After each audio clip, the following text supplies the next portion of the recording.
በዚህ ላይ ደግሞ እኔ እርጉዝ ነኝ፣ የ6 ወር እርጉዝ ነኝ። ገባሽ? እኔ አሁንም እንዲህ ብዬ አልናገርም። ገብቶሻል? ለምን ከተናገርኩ ሌላ ነገር ስለሚመስል ወይ ደግሞ አብሮ እንዳይኖሩ እያረኩ ስለሚመስል እኔ አልናገርም፣ አላወራም። አናግራለሁ ስረጋጋ እናገራለሁ ሁሉንም ነገር። እና እነዚህ ሰዎች ልጅቷ ምን እያለች እንደሆነ እየሰማሽ ነው። ባባ ቁጭ በል ገባሽ? እዛ ላይ ቁጭ ብሎ ሙድ የያዘብኝ ነው።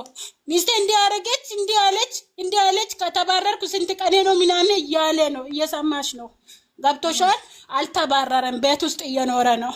ገባሽ? አብረን ወጥተን ነው የመጣ ነው። ገባሽ? እና ብዙ ነገር አለ እናገራለሁ። እነዚህ ሰዎች ግን እንዳይለያዩ ልጅቷን እንትን እንዳትል። ሶሪ ባቢ። አይዞሽ ሰሚራዬ ተረጋጊ፣ ውሃ ጠጪ ውዴ፣ አይዞሽ።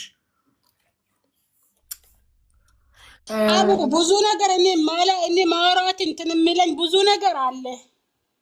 እኔ አሁንም ለእሷ ህዝብ እንዳይላት እኔም ከተናገርኩ ብዙ ነገር ይመጣል። ብዙ ነገር ነው የሚሰሙት።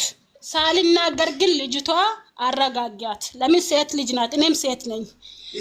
እሷ እንድትጎዳ አልፈልግም፣ በሴትነቷ ማለት ነው። ይታረቃሉ። በቃ አንቺ ፈቃደኛ ከሆንሽ በደስታ እኔ ከነሱ ኑሮ እወጣለሁ። ሲጀመር እኔ እስኪወልድ ነበረ ዝም ያልኩት። በቀደም መታ ነበረ ቤት አይታኛለች፣ እኔም አይቻታለሁ። እኔ ያን ቀን ነው የሰማሁት። ሸሪያ ነው የፈቀደልኝ ብሎ በሸሪያ ነው የምናገረው። ግን ሸሪያ እንደዚህ አይደለም የሚፈቅደው።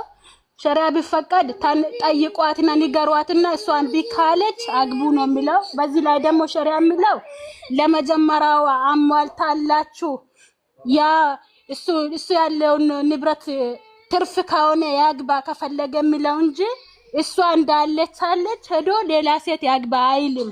በሸሪዓም ከሄርን ማለት ነው። ገባች? አሁን ደግሞ እነሱ ይታረቁ። እኔ ከነሱ ኑሮ ወጥቻለሁ። አሁንም ወጥቻለሁ። ለምን እኔ አልፈልግም፣ እንደዚህ አይነት ኑሮ አልፈልግም። ሰልችቶኛል፣ ደክሞኛል። መርየምም እንደዛ አልፈልግም። አንቺ ባለሽበት ሁለታችንም አንድ ላይ ተስማምተን ሙባረክ ነው ለካናን እያለች ነው። ኖ እኔ አልፈልግም። እነሱ ይኖሩ።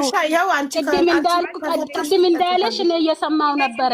ከቤት ወጥቻለሁ። ወጥቼ ከሷ ጋር ከራይቼ ኖራለሁ። ሌላ ምን አማራጭ ያለኝ አለ። እንደዛ እንዳለ እኔም ሰምቼዋለሁ፣ ተስማምቻለሁ። በዚህ ሀሳብ ሄዶ ይኖር። እኔ ግን